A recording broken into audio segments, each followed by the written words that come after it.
መቀሌ የተዘረጋው የአብይ አህመድን እጅ በተመለከተ በትንታኔ ወደምናነሳቸው ሐሳቦች ከመሄዳችን በፊት አንድ ክሉ ይሰጠናል። መጀመሪያ ይሄንን እናዳምጠውና እንመለስ። በአዋጅ ነግረውናል። ኤምሬት 3 ቢሊዮን ይሰጣሉ ተብሎ ምን ያህሉ ነው የመጣው? ምን ያህሉ ነው የት የዋለው? የት ገባ? ማንም ያቀለም። ፓርላማው አይመለከተውም፣ አላጸደቀውም። የተደረገው ስምምነት አልቀረበለትም። ፓርላማ አጸደቀው አልተባለም። ቤተ መንግስት አድሼበታለሁ ብለዋል። የአንድነት ፓርክ አሳድሻለሁ ብለዋል። የራሳቸውን ጽፈት ቤት አድሰዋል። ፀሐይ አስመስለው ጽፈት ቤታቸውን ስለቀየሩ ሰርተን ማሳየት እንደምንችል ለኢትዮጵያ ሕዝብ አሳየን ብለዋል። ዋይት ሃውስ ስለገነቡ ሁሉም አርሶ አደር ሰርቶ ማሳየት በዚህ ብለው ነው የሚያምኑበት። እሱ ግድ የለም። ከየት መጣ ይሄ ገንዘብ? ስንቱ ነው እዛ የዋለው? ማን አጸደቀው? ለአብይ ተብሎ የተሰጠ ስጦታ አይደለም። አብይ የኢትዮጵያ ጠቅላይ ሚኒስትር ስለሆነ የተሰጠ ነው፣ ጠቅላይ ሚኒስትር በመሆኑ። ከዛ በፊት አብይ ያገኝ ኖሮ እንደሆነ በስጦታ በዚህ መልክ ሌላ ጉዳይ ነው። አሁን ግን መለመን ይሆንልኛል፣ ይሳካልኛል። ልመና ይሳካልዎታልና ባኮትን ለምነው ያምጡልን ብለው የሚናገሩም አሉ። አብረውት ካሉት የቡድን አባላት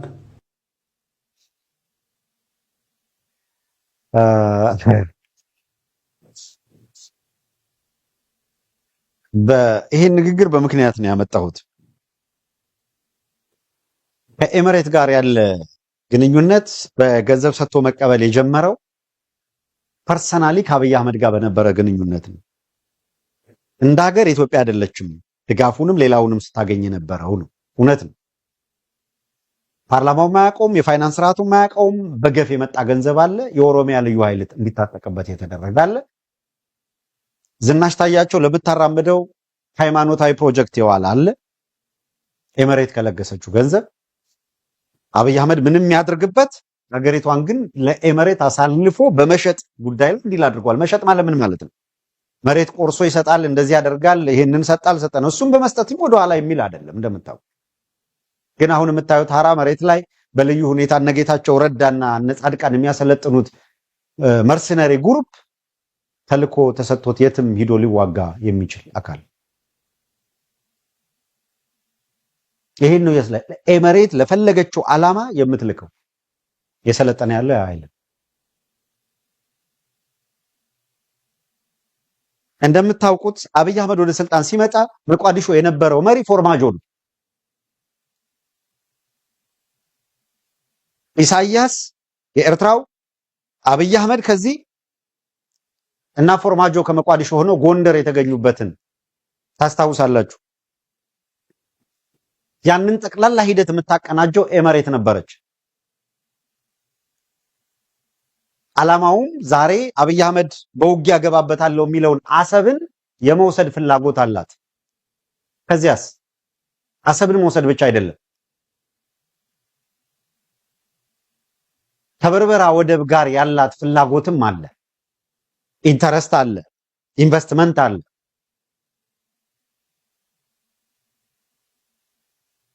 ሱዳን ገብታ ሱዳንም ጠይቃለች። ከሱዳን ኤምሬት ምላሽ ስታጣ ዳጋሎ የሚባለውን ስፔሻል ፎርስ ልዩ በመከላከያ ውስጥ የነበረ ስፔሻል ፎርስ ገንጥላ አሰልጥና አስታጥቃ ከአብይ አህመድ ጋር አቀናጅታ ሱዳንን ለሁለት መክፈልና ዳርፉርን ወደ መገንጠል ሄደች። ሱዳን ያልተረጋጋች እንድትሆን ወደ ማድረግ ሄደች። አስገድዳ በእጃዙር ተቃዋሚ ኃይል አደራጅታ አሰማርታ በኢትዮጵያ በኩል በአብይ አህመድ በኩል እያለፈ እንዲሄድ አድርገው ካርቱምን መንግስት የአልቡርሃንን መንግስት እንዲወጋ አድርገው ኤምሬት የቤት ስራ ሰጠችው። ይሄንን ሲሰራ ቆየ። ኢሳያስ የወደቡን ጉዳይ እነሱ ባዘዙት መንገድ በአጠቃላይ ኤርትራን ለኤምሬት እንዲያስገብር ጠየቁት፣ አልተስማማም። ስለዚህ ለኢሳያስ ደግሞ አብይ አህመድ አንተ እዛው ስላለህ ወደቡን እኔ ያስታጥቀሃለሁ አለችው። መሳሪያ ሰጣለሁ ሂደህ በኃይል ትቆጣጠርና ለ30 ዓመት ለምናምን ብለህ ኪራይ ውል ትጠይቃለህ፣ ገንዘብ ይሰጣል። ሌላ ገንዘብ የሚያገኝበት መንገድ ነው። ኦህዴድ የሚደላደልበት መንገድ፣ ያ ቡድን ሀብት የሚያከባችበት መንገድ ነው እየተፈለገ ያለው። ሌላ ሞኝ አለ ኢትዮጵያ ቀን ይወጣላት እየመሰለው ስለ ኢትዮጵያ የሚናገር። የምን ቀን ነው የሚወጣላት ለኢትዮጵያ? የኤመሬት ፍላጎት እስካልተሟላ ድረስ የሚድል ኢስት ጉዳይ አፍሪካ ቀንድ ይመጣል። ኢትዮጵያም ሌሎችም ይታመሱበታል፣ ዋጋ ይከፍሉበታል። ይሄ ነው የሚሆነው። አብይ አህመድ ድለላ ማለት ነው። የድለላ ስራ ነው የሚሰራው። ኤመሬት ከፍተኛ የወርቅ ማሰባሰብ ማከማቸት ስራ ላይ ነው ያለችው። ከአፍሪካ ሀገራት የሚሄዱ የወርቅ የሚፈጸሙ ግዢዎች በሙሉ በአብይ አህመድ ድለላ ሰሪነት ነው የሚሄደው። በቀደም በዝርዝር ባለፈው በማስረጃ አንስተናል። ስለዚህ የመጀመሪያ ዙር ይሄን ያህል ቢሊዮን ሰጠች ተባለ። ፓርላማው አያገባህም፣ የፋይናንስ ስርዓቱ አያገባህም ተባለ። አብይ አህመድ የሚያዝበት ገንዘብ ብቻ ስለነበረ ለፈለገው ዓላማ አዋለው። በመደበኛ ክፍያ፣ በመደበኛ ስልጣን ወዘተረፈ ብቻ ታማኝ አይሆኑም ብሎ ያሰባቸውን ለሱ ተገርደው እንዲኖሩ የሚያስችል ወታደሩን፣ ደህንነቱን፣ ሌላውን ይሄ በግለሰብ ደረጃ በሙሉ ግዢን የፈጸመበት ኤመሬት በመደበችው ገንዘብ ቁጭ አድርጎ አሁን ያን እንዲቋረጥበት አይፈልግም። እንኳን አዲስ አበባ ሞልቶት ደልቶት መኪናው ቤቱ ተሟልቶለት ይሄ በውስኪ ገላውን ሲታጠብ የሚያድር ተወውና ፋንታውን ሟቤ እንኳን ከጫካ ሩጣ ሄሊኮፕተር ውስጥ ገባች። የመሬት ብር የማይገዛው አካል የለም እንደምታዩት። ስለዚህ እና አብይ አህመድ የሚቃወሙትን ሁሉ የሚያማልልበት ከፍተኛ ገንዘብ አለው። የተማመኑት ፕሮፓጋንዳን በተመለከተ ተማምነው ሲያነሱ ይሄን ተማምነው እንሰራለን የሚያሉት በዚህ ረገድ ማህበረሰቡ ሊያደምጣቸው የሚችሉ አካላትን እንዳይደመጡ የማድረግ ላይ መስራት አንዱ ዓላማቸው ነው። ያንን የሚተካ የራሳቸው ሰው ማምጣት ነው። የኢትዮጵያ ኦርቶዶክስ ተዋህዶ ቤተክርስቲያን በዚህ ረገድ የመጣባት ያለውን እጅግ አደገኛ ፈተና ማን እያስተዋለው እንደሆነ ፈጣሪ ይወቅ። ይኸውልህ ምራቋጥ ያረጉ ሊቃውንት ቀርተው የኢትዮጵያ ኦርቶዶክስ ሃይማኖታዊ አስተምሮች ቲክቶክ ላይ ቁጭ ባሉ ወጠጤዎች የሚበየን አድርገውታል። የት ቦታ የትኛው የአብነት ትምህርት ተመርሃል ብትለው የትም። አንተ ያላስተማርከው ማን ያስተማረው ነው ኦን ቢሃፍ ኦፍ ዩ የሚተነትነው? ይሄንን አትጠይቅም። በየትኛውም የቤተክርስቲያኗ መዋቅር የቤተክርስቲያኗን ትምህርት ያልተማረ ሰው የትኛውን ዶክትሪን አጥንቶ መጥቶ ነው አንተ ውስጥ ቀበሮ በግ መስሎ የተሰማራው? የብዙሃኑን ልብ እስኪያገኝ ድረስ ስለ እመቤታችን ሲናገር ሳቅ ሲያንቀው ታየዋለህ። ስለ ገድላት ሲናገር ከዚያም ከዚህም እያጣቀሰ ይሄ ነው ይልሃል፣ ትማልላለህ። ታይም ዊል ካም። ይኸውልህ ይሁዳ እስከ ሐሙስ ድረስ ሐዋርያ ነው። እስከ ሐሙስ ለዓርብ እስኪነጋጋ ድረስ ሐዋርያ ነው ስሙ። እስቲል ተመሳስሎ ነው ያለው። የመጨረሻዋን ካርታ መዞ የመጣው ሰዓቷ ስትደርስ ነው። ጊዜ ገና አልደረሰም እንጂ ሴት እንዳለው ከኔ ጋር ምን አለሽ? ጊዜ ገና አልደረሰም። መጨረሻውን የህይወት ውሃ የሚሰጥበት ጊዜ ገና ስላልደረሰ፣ ጊዜው ሲደርስ ግን ሲመጣ ይኸውልህ ተገለጠ። ይሁዳ ጊዜው ሲያበቃ ነው የሚገለጡት። እንገርህ ኮሎኔል ፋንታውን ሞሃቤ ከአምባሰል ተነስቶ ሲጓዝ ወደ ዳውንት በሚጓዝበት ጊዜ በቀደም አንስቼዋለሁ። በትክክልም አረጋግጫለሁ። ሲደውል ነበረ። በትክክልም አዎ ደውሏል። ደውሎ ማግኘት የፈለገው ለምንድን ነው መሄድ የፈለገው? ጋይንት ነበር ሊሄድ የነበረው። ከነማጋ ነው ሊገናኝ የነበረው? ምንድን ነበር የፈለገው? ይኸውልህ ሊቆይ ነበረ። ገና ስራውን አልጨረሰም። አየህ ምቹ ሁኔታ ቢኖር ኖሮ አይሄድም ነበር፣ ይቆይ ነበር እዛው። የተመቸው ሁኔታ ቢኖር እየሰራ ለመቀጠል ገና እያማለለ ለመቀጠል ሲሄድ ጠርቀምቀም አድርጎ ስራውን ጨርሶ ለመሄድ ውሉ በዛ ልክ ስለሆነ ይሄን ካደረክ ይሄን ያህል ይሄን ካደረክ ይሄን ያህል የሚል ውል ስለሆነ ማለት ነው እንጂ እኮ ችግር አለመግባባቶችን ጊዜያዊ አለመግባባቶችን እኔ በልጥ የስልጣን ግብግቦችን የምንፈታበት መንገድ አለ ተብሎ እኮ ተነጋግረዋል እኮ ከጓዶቹ ጋር ተነጋግሯል። there is a way የምንፈታበት መንገድ አለ አብረን እንፈተዋለን እኮ ተባብለዋል። ወደ አምባሰልም ሲሄድ ከአፋባህ በኩልም እንነጋገር ብለውታል። የለም በፍጹም አለ። ይሄ አሁን እየተደረገ ያለው የአንድነት ጉዳይ አለ ደግሞ በፍጹም አለ። አላማ አየህ ይዞ ይንቀሳቀስ የነበረው ሁኔታ ገንዘብ የት ጋር እንደሚፈስኝ ባለፈው 6 ቢሊዮን ብር በብር ደረጃ የወጣው ወጥቶ የምናምን የከሰረው ከስሮ የሆነው ሆኖ መቀሌን ለመቆጣጠርና እዛ ያለው የቲፒኤልኤፍ ፋይልን አፈራርሶ ኦህዴድ የበላይነት ለመያዝ የመደበው ገንዘብ ነበር። የተወሰነ ገንዘብ አውጡ በዚህ አረገ ያንን ፕሮጀክታቸውን ለማስፈጸም ፕሮጀክታቸው ባሰቡት መንገድ ሳይሄድ ቀረ። ገንዘብ አውጥተዋል። ያሰቡት ግን ወታደሩን ከፋፍለው የሆነ ነገር ማድረግ የሚፈልጉትን አድርገው እነሱ በመረጡት በፈለጉትና ባሰቡት መንገድ ሳይሳካላቸው ግን ቀረ። ስላልተሳካ ምንድን ነው ያደረጉት? ፕሮጀክቱ አልታጠፈም፣ ለሌላ ጊዜ ይቅር ነው የተባለው። አሁን መጡልህ ወደ መቀሌ። ኦህዴድ ወደ መቀሌ እየመጣልህ ነው።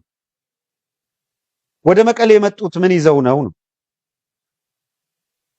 ጌታዬ አገራዊ ምክክር ኮሚሽን የሚባል አንድ ፌዘኛ ቡድን አለ እንደምታውቁት፣ እና እሱን ይዘን መተናል አሉ።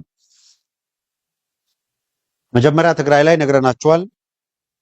እንደ ስልት የወሰዱት ይኸውልህ ቤት አማራ ወሎ ላይ ዮሐንስ ጣሰው የሚባል አንድ ልጅ አለ። እንደው ስሙ የሱ ባይነሳ ይሻላል። የሱ ወንድም ነጻነት ጣሰው ነው። ሞር ፖፑላሩ ዮሐንስ ጣሰው ስለሆነ ነው። ከታጠቅ በኋላ የአዲስ አበባ ወጣቶች ማህበር ታጠቅ ታውቁታላችሁ። ከታጠቅ በኋላ በአዲስ አበባ ወጣቶች ማህበር ሊቀመንበርነት የተተካው ማለት ነው ዮሐንስ ጣሰው ማለት የሱ ወንድም ነው ነጻነት ጣሰው። ሁለቱ ከአንድ እናት የወጡ አይመስሉም። ዮሐንስ ትሁት ነው። ትሁት ብቻ ሳይሆን አስፋራስ እስከምናውቀው ድረስ ለዓላማ የታመነ ነው። ነጻነት ጣሰው በኢህአዴግ ጊዜም የደህንነት መስሪያ ቤቱ እየከፈለ በየፍርድ ቤቱ ያዞረ በሐሰት የሚወነጀሉት ላይ ምስክር ሲያደርገው የኖረ ልጅ ነው። ይሄንን ያውቃል፣ ብዙ ሰው ያውቃል። ዮሐንስን የማያውቅ ማን ነው? ነጻነት ጣሰውን የማያውቅ የለም። ታሳሪ ያልመሰከረበት ማን ይገኛል? ደህንነቱ የሚፈልገውን አካል ለመልቀም ሲፈልግ እሱን ነው በሰላይነት የሚያሰማራው። እሱን ወስደው ቤት አማራ ወሎ ላይ የወሎ ምናምን ፓርቲ የሚል እንዲመሰርት አደረጉ። አብይ አህመድ ራሱ ያለውን ታስታውሳላችሁ።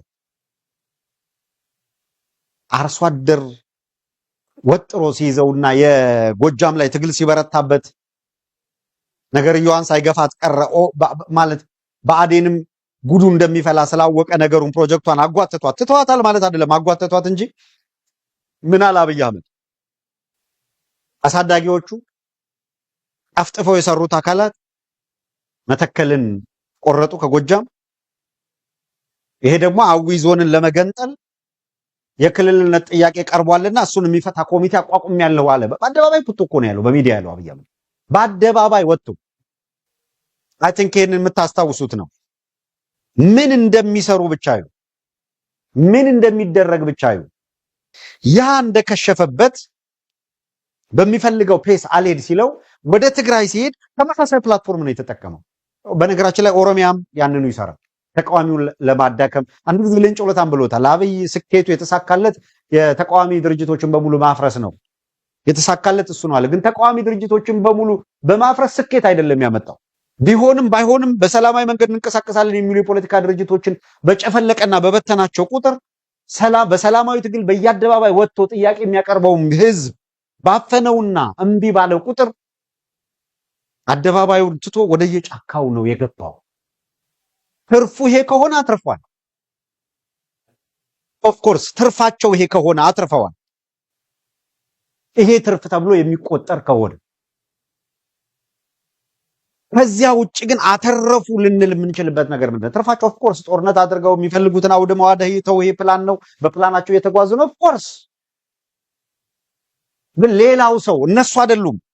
ሌላው ግን ትርፍ አድርጎ የሚያስበው ሌላ ነገር ስለሆነ ልክ አብይ አህመድ በቃ አገሪቷን አረጋግቶ የሆነ ነገር አድርጎ ይሄንን እንዳደረገና በሞኖፖሊ ስልጣን እንደዛ አይደለም። አክሳሪ አውዳሚ መቼም ሊረጋጋ የማይችለው በየቀኑ ይሄን ያህል ሰው ፈጅተ እንዴት ትኖራለህ? ቱ ቢ ኦነስት የፈለገ እንደው አገር ተረጋጋ ቢባል ፋንታውን ሙሐቤ ከዚህ በኋላ አማራ ክልልን የሚረግጥ ይመስላል? እንኳን አማራ ክልልን ከዚህ በኋላ ጥላውን ያምናል? ምን ጊዜ ይጠብቀዋል? ለምን ያህል ጊዜ? በኢህአዴግ ዘመን ለገሰ ወጊ የሚባል የኦነግ ሰው መግደል ይፈልጉ ነበር ኢህአዴጎች አይደል? አብይ አህመድ ደው መረጃ ሰጠው ምናምን ያለ የሚቀላምድበት ማለት ለገሰ ወጊን እንዲገድል ኦህዴዶች ያን ጊዜ መልምለው አብሮት ያለውን ሰው ተልኮ ሰጡት። በጥይት በምን ብለው እንደማያገኙት ስለሚያውቁ የተኛበት በመጥረቢያ በምን መቶት ነው ገሎት ይሄድ። የገዛ ጓደኛው ካጠገቡ የመለመሉት በገንዘብ ያን ተልኮ የፈጸመው ለገሰ ወጊን የገደለላቸውን ሰው ጥበቃ መድበው እዛው ወለጋ ላይ ቤት ገንዘብ ምናምን አሟልተው ሰጡት። በጭራሽ በቃ መባነን ሆነ ዘመኑ። ሊኖር አልቻለም። የተለያዩ ሙከራዎችም ተደረጉ። አደጋ ላይ ነው ተብሎ ወደ ናዝሬት አመጡት። ናዝሬት አመጡ። ጥሩ ቤት ለጊዜው ተሰጠው፣ መኪና ተሰጠው፣ ጠባቂ ተመደበለት ምናምን አደረጉና ናዝሬት የተወሰነ ጊዜ አቆዩት። መጨረሻ ላይስ ለሱ ወጪ የተመደበበት ቢሮ በጀቴን ጨርሻለሁ ከበላይም የተለቀቀልኝ ገንዘብ የለም ማለና ከ2 ዓመት በኋላ ትጨዋለሁ አለ። የት ይግባ ራሱን ካላጠፋ በቀር የትም ቢሄድ እንደ ቃየል የአቤል ደም ያሳድደዋል። ትግል አይቆምም፣ ስርዓቱ ይሸነፋል እንጂ መሸነፉ አይቀርም እንጂ ትግል ቢቆም እንኳን ማስረሻ ሰጤ ከዚህ በኋላ አዲስ አበባ ላይ ጥላውን አያምንም። ትራስት ሚ ለጊዜው ስራቸውን ሚሽናቸውን እስከሚጨርሱ ድረስ በሰራዊት አጅበውት ይንቀሳቀሳሉ። ያማራውን ይበላል፣ ያማራውን ይጠጣል፣ የፈለጉት ይደረግላቸዋል። ለጊዜው ያንም ይደረግላቸዋል። ለጊዜው ቴምፖራሪ ነው። ብሊቭ ኦር ኖት መጨረሻ ላይ ኦህዴድ ነገሮችን አደላድያለሁ ካለ በኋላ የሚያደርገውን ታየዋለህ። አብይ አህመድ ለለማ መገርሳ አልሆነም፣ ለታየ ደንዳ አልሆነም። ሲሟገቱለት ለነበሩ ለማ መገርሳ እንዴት ነው ያደረገው? ገዱን እንዴት ነው ያደረገው? ሳረ መኮንን እንዴት ነው ያደረገው? ዶክተር አምባቸው እንዴት ነው ያደረገው? ይሄንን እያየ አብይ አህመድ እንዴት አይነት ቂመኛ እንደሆነ እንዴት ቀን ጠብቆ ድምጥማጥ እንደሚያጠፋ ይኸው ጌታቸው ረዳን በቁሙ እርቃኑን አስቀርቶ መጫወቻ አደረገው። በመጨረሻም ፖለቲካን እንደፈለገ ይፈላሰፍባታል የሚባለው ጌታቸው ረዳ አብይ አህመድ ህፃን እያላል ያደገው ወደ አዲስ አበባ አሁን መጥቶ ለአብይ አህመድ ከገበረ በኋላ ነው። ጌታቸው መቀሌ ያለ ህፃን ነው። ጌታቸው በጦርነት ጊዜ ሆና ህፃን ነው። ይኸውልህ አብይ አህመድ ፕራክቲካሊ ህፃን ነው ያለውን በምን መሰለ ያሳካው? በነገራችን ላይ በንግግሩ ላይ ብቻ ልክ ህፃን ነው ሲለው ህፃን አለው እኮ ይላል። ከዛ በፊት ህፃንነቱን እኮ በቃ አብይ አምኖ ነው። በነገራችን ላይ ዝም ብሎ ለዛች መድረክ ወንዘ ስፋት አይደለም ያለው። ይሄ ህፃን ማሰብ ቢችል ኖሮ መጥቶ አብይ አህመድ ጉያ ስራ አይገባም። እውነቱን ማሰብ የተሳነው ነው ሲለው ነው። ህፃን ነው ያለውን በተግባር ቀድሞ ምንድን ያደረገው ታስታውሳላችሁ? በቃ ዳቦ ይዘው ሲመጡ አንስቶ ቆርሶ በእጁ ነው የሰጠው። ህፃን ነህ ያለው እኮ የዛን ጊዜ እኮ ነገረው እኮ በተግባር። ለህፃን ልጅ ነው አይደል ተቆርሶ የሚሰጠው? ቆርሶ ሰጠው በተግባር። ለህፃን የሚገባው ይሄ ነው። ጌታቸው ረዳ ከእጁ ዳቦ ተቀብሎ ይበላል። ከዛ በአብይ በፈለገው መድረክ ላይ ጠርቶ ይሄንን በል ይለዋል፣ ያስብለዋል። ምስኪን ጌታቸው ረዳ ይው ጀስት ዳን ከምትጠጣው የቮድካ ጠርሙስ አትበልጥም። አሁን ከሱ በታች ነው። ጠርሙሱ ቢያንስ ያገለግላል። መጫወቻ ነው ያደረጋቸው። ኮሎኔል ፋንታሁንም በለው ሌላውን በለው እዛ ነው ሄዶ እጅ የሰጠው። ትግራይ ላይ መቀሌ ላይ ህፃን ነህ እንዳለው ጌታቸው ረዳን ሌላ ህፃናት አሉ። ሌላ ህፃናት የተፈለፈሉ ህፃናት ማት የዛሬ ዜና ምን ይላል መሰላችሁ? 8 የትግራይ ተቃዋሚ የፖለቲካ ፓርቲዎች አዲስ ጥምረት ፈጠሩ ይላል። 8 እነማን ናቸው? ስምረት የጌታቸው ረዳ ማለት ነው። አረና ትግራይ፣ ባይቶና፣ ውድ ወለዶ ትግራይ፣ ቃንጫ ሐቂ፣ የትግራይ ዴሞክራሲያዊ ፓርቲ፣ ትንሳኤ፣ ሰባንደርታ፣ እና ራዩማ ትግራይን ወክለው በሀገራዊ ምክክር ኮሚሽን ለመሳተፍ ይላል። ሀቅ ልንገራችሁ፣ የእውነት አረና ከ30 ሰው በላይ ሊያቀርብ አይችልም። 30 ማክሲመም ነው የምላችሁ። አሁን ትግራይ ላይ አረናን የሚከተል ከ30 ሰው በላይ ማቅረብ አይችልም።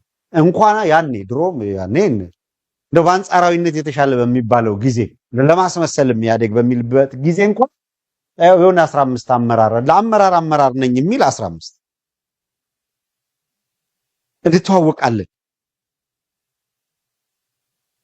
ስምረት ስደተኛዋ ማን ነው? የጌታቸው ረዳ የተወሰነ እንትን አፋር ታጣቂ ግሩፕ አላት። ከዛ ውጪ መሪዎቹ በእንትን አዲስ አበባ ቁጭ ብለው በሳተላይት ነው። 8 ፓርቲ ሚሊየን ነው። ባይቶና የሆኑ 5 ልጆች አሉ። አንዳንድ ጊዜ ሚዲያ ላይ ወጥተው እንትን ግራና ቀኝ የሆነ ነገር ይላሉ። አንዳንድ መግለጫዎች ለማውጣት ይሆናሉ። ውድብ ወለዶ ትግራይ ቃንጫ ሀቂ የትግራይ ዲሞክራሲያዊ ፓርቲ ትንሳኤ ሰባ እንደርታ ሁሉም ተሰብስበው እነዚህ ጠቅላላ ተሰብስበው 8ቱ የድሮ የአንድነት ፓርቲ የአዲስ አበባ ቅርንጫፍን አያክሉ። የአንድነት ፓርቲ የአዲስ አበባ ቅርንጫፍን አያክሉ። የአዲስ አበባ ቅርንጫፍ በሁሉም የአዲስ አበባ ወረዳዎች ጽሕፈት ቤት ነበረው። በሁሉም የአዲስ አበባ ወረዳዎች አባላት ነበሩት፣ መዋቅር ነበረው። እነዚህ የትኛውም ወረዳ ላይ አውራጃ፣ ወረዳ የትም የለም። 6 7 ይሆናሉ፣ ፓርቲ ነን ይላሉ። እነሱ ብቻ ናቸው። እስቲ መቀሌ ላይ አንድ ስብሰባ ይጥሩ፣ ፍሬ ላይ ሂዱ፣ አዲግራት ሂዱ፣ አክሱም ሂዱ፣ ምናምን ይሄዱ። የአብይ አህመድ የፖለቲካ መጫወቻ ከመሆን በዘለለ የሆነ ነገር አድርገው እስቲ ማሳየት ይቻላል? የለም። እኔ የፖለቲካ ድርጅቶች ተጣጥረው የሆነ ምናምን ቢሆኑ ጉዳይ አይደለም። ተጣጥረው የሆነ ድርጅት መሆን ቢችሉ ግን የዚህ ወንበዴ ስርዓት መቀለጃ ለማድረግ ህዝቡን ሲወጡ ደግሞ ያሳፍራል።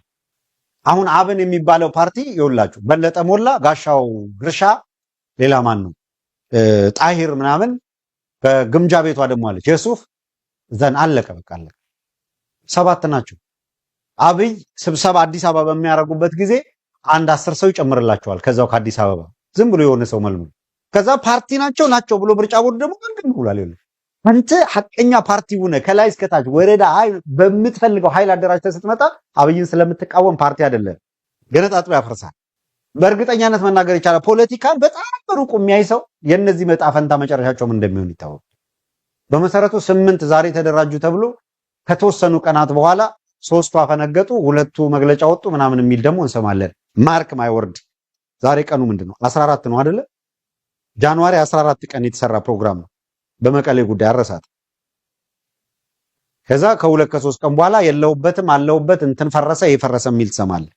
አይሳካለትም። አብይ አህመድ እየሄደበት ያለው መንገድ አደገኛ ስለሆነ ኢሳያስ ሰሞኑን የሚገርም ንግግሮች አድርጓል። አብይ አህመድ ወታደራዊ እንቅስቃሴና ወደ ኤርትራ እንዘምታለን፣ ቀይ ባህር እንሄዳለን ወዘተረፈ የሚለውን በተመለከተ ጠቅለል ባለ አንድ ቃል ነው የገለጸው።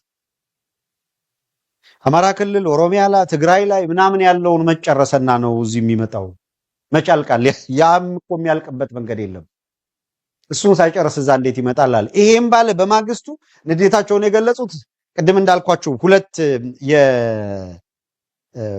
የአብይ አህመድ ንግግር ሰምታችሁታል። ቅድም ያሰማናችሁ ኤርትራ መንግስት እዚህ አካባቢ ምርጫ እንዳይደረግ ስላለ እዛ አካባቢ ምርጫ አይደረግም ማለት አይደለም፣ ይደረጋል ምናምን ይላችኋል። የት እያላችሁ ነው ያለው? ግልጽ ነው። ትግራይ ላይ ያነጣጠረ የሆነ ነገር አለ። አስታጠቀብን ምናምን አለብን። ያው ለውጊያ እንዘጋጃለን። ግቢና ሞክሪው ውስጥ ያነኩርሻል ትል ነበር እናቴ። እና የገብቶ ይሞክረዋል። አማራ ክልል ገብቷል፣ መውጫ የለው፣ መውጫ አጥቷል። አሁን ትግራይ መግባት በጣም አሰብስበዋል። ይግቡና ደጀን አይደለም ብለው ወደ አማራ ክልል መመለሻም ስለሌለ እንደ ሙሽራ እልል ብላችሁ ተቀበሏቸው ነው። ከገቡ ይግቡ። የሚልከው የአብይ አህመድ ሰራዊት ለመግባት በቃለው ብሎ የሚመጣ ሰራዊት ካለ አስገቡት ነው። ቆላ ተንቤን ላይ ሲያነጋግሩት በለሳም ላይ ያነጋግሩታል። ልክ እንደዛሬው ማለት ነው። ጎንደር፣ ጎጃም፣ ሸዋ፣ ወሎ በሁሉም አቅጣጫ ያነጋግሩታል በመረጠው መንገድ። እንደፈለገ አጭበርብሮ እንደዚህ ጎፍልቶ ገንዘብ ስላለ ምናምን ስላለ ብቻ እቀጥላለሁ ማለት አይቻልም። ይሄንን አይቻልም። ቴክኒኮች አሉ። አሁን የሞከሯት ቢሳካላቸው ሀሳባቸው ሌላ ነበር። እሱ ስለከሸፈባቸው ጭንቀት ነው። ሰው በኤርትራ በኩል ከመጣ መልስ እንሰጣለን፣ ነገር ግን የራሱን የቤት ስራ አልጨረሰም በሚል በንቀት ነው ዳምፕ አድርጎት ያለፈው። እኔ ለኢትዮጵያ ሕዝብ ግን እፎይታ ሲባል አብይ አህመድ እንደፎከረው ወደ አሰብ ማጥቃቱን ነገ ጀምረው ትግራይ ይዋጋለው ምናምን ከማቅራራት ጀምሩት እና በሁሉም ቦታ ላይ ጣዱትና እስኪ በቃ ዓለም የሚነጋገርበት ከወሰናችሁ እሱ ግን እዛ ጋር አይደሉም ያሉት። አሁን የጦርነት ማቅራራቷ እንደተጠበቀችው ነው።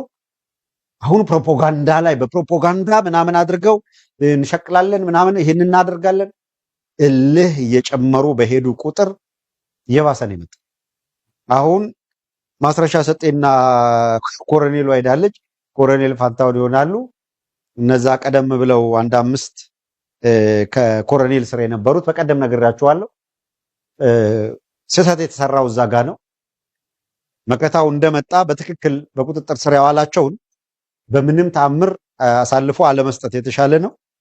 እስር አስሮ ማቆየትና እነዛ ሰዎች ዝም ብሎ አላግባብ በፕሮፓጋንዳ ከሆነ እንዲታረሙ ማድረግ ይቻል ነበር። ኢያሱ አበራ አሁን እውነት ነው የምነግራችሁ። ኢያሱ አበራ የሚባለው ልጅ አሁን ከሄዱትና እዛ ማይክ ፊት ተቀምጦ መግለጫ የሚሰጠው መጀመሪያ ኦልሞስት ማን ነው ከሸዋ ተነስቶ መከታው እዛ ሲደርስ እነዛ በቁጥጥር ስር እንዲውሉ የሚሄዱ ታውቋል እኮ መረጃው አለ። ያው የመዘግየትና መደማመጥ ያለመቻል ችግር የፈጠረው አደጋ ነው። በቁጥጥር ስር ማዋል ታስቦ ስለነበረ በቁጥጥር ስር አዋላቸው። እንዲውሉ አዘዘ፣ ተያዙ፣ በቁጥጥር ስር ዋሉ። በእውነት ነው የምናገረው። መከታው አጃቢው ጋር እዛ ደርሶ በቁጥጥር ስር የዋሉትን አምጧቸው ብሎ ሊያናግራቸው ያሉበት ቦታ እዚህ ቦታ ናቸው ተባለ። የተመቻቸው ቦታ ወደዚህ ይምጡ ተባለ። አንድ ቦታ ላይ መጡ፣ እዛው ምዕራብ ወሎ ላይ።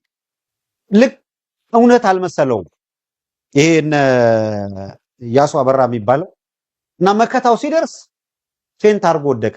3 ቀን እኮ ተኝቷል።